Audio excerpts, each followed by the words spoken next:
Hello and good morning. This is Suzanne. How are you? I'm coming to you today with part two in our 7-part series of how to overcome emotional eating. And today I wanted to tell you that emotional eating is actually a brilliant strategy to find out what else is happening in your life.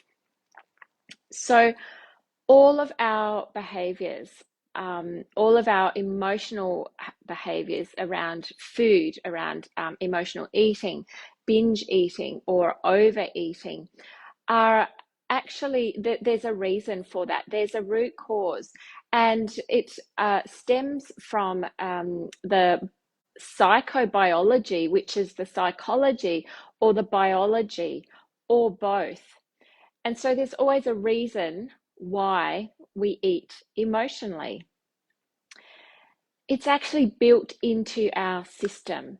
We seek food as to regulate our emotions. And if you were listening to last week, you'll know that that's because as infants, we are wired to seek pleasure to avoid pain. As humans, that's in our DNA. When we get food, we feel better.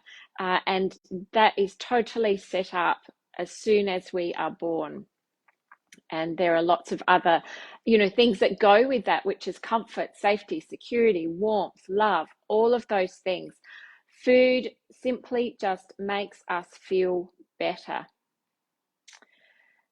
And when we are in an emotional state, if you're eating eating to overcome a negative emotion, it's simply quite natural that you would seek food to feel better, because also as humans, as I mentioned, we are wired to seek pleasure to avoid the pain. So seeking food to avoid the pain of hunger, seeking food to avoid the pain of stress, any kind of upset, if you find yourself going to food to regulate that emotion, it's completely normal, it's completely natural. But I get that it does get out of hand.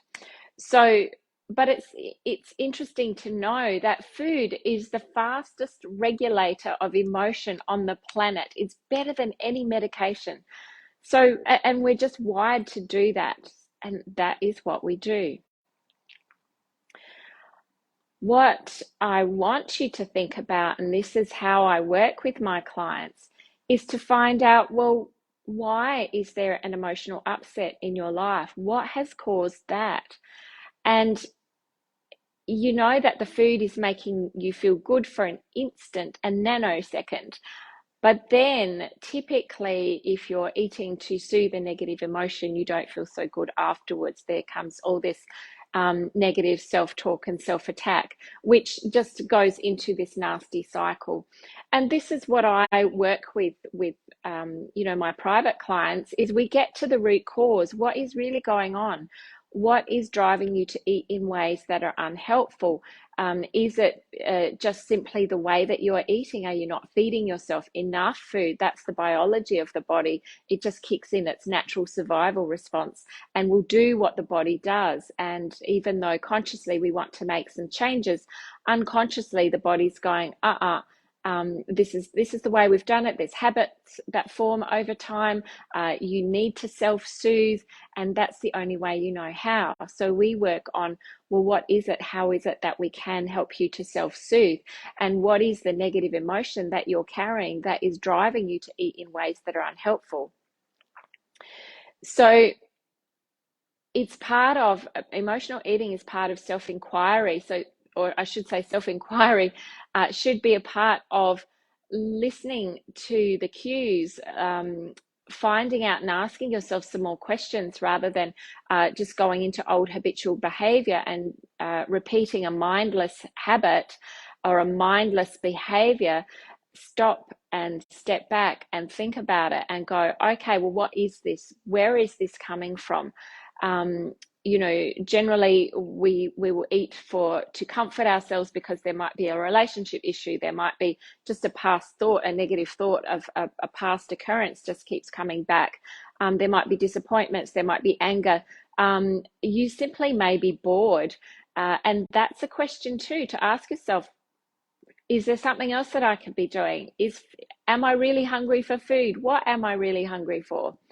So looking at what is going on in your life will often point the finger at where you do need to start the work, because food is a band-aid effect, and it doesn't last for very long. So when we are turning to food to constantly regulate our emotions, and then if we're feeling bad after we've eaten that food, we're actually in a constant fight inside of our body. We're actually putting ourselves into a constant stress response. And the stress response is actually the biggest blocker to weight loss. When we are feeling stressed, and it could be underlying, we're actually not really aware of it. We're just holding all this old emotional baggage, or, you just have this pattern of behavior, or you could simply just be eating too fast. All of this creates a stress response in the body, which causes a whole heap of chemical reactions, hormone reactions, and tells the body to store fat, not build muscle, and put on weight, because that is the body's normal, natural survival response. But we're not taught this. We don't know these things. And that's when you come to work with me, we look at all of those things. And I can tell you that every client that comes to see me, within, I would say, 3 to 4 sessions, they're starting to go, actually, food's not my problem. It's the other thing that was causing them to eat in ways that were unhelpful. And so that's where we deal with all of the negative emotions, and we just let go of them. And that's simply by an incredible process with timeline therapy, and it's a neuro-linguistic technique. So there we go. That is the second part of our 7-part series. That emotional eating is actually a brilliant strategy. It's calling you to look at, ask yourself the question why, and what is it that you're really hungry for? What's missing in your life? What do you need to address? What is it that you need to bring to the light that is going to help you to move forwards? So if you do have any questions about that, please pop them into the comments below. And next week, we are going to look at the next strategy, which is, believe it or not, embracing emotional eating. So stay tuned for that, 8:30. I hope this is a good time frame for you guys, because I really want to be able to give you the information that you can, get at a time that works for you. All right, have a happy Wednesday, everyone. Bye.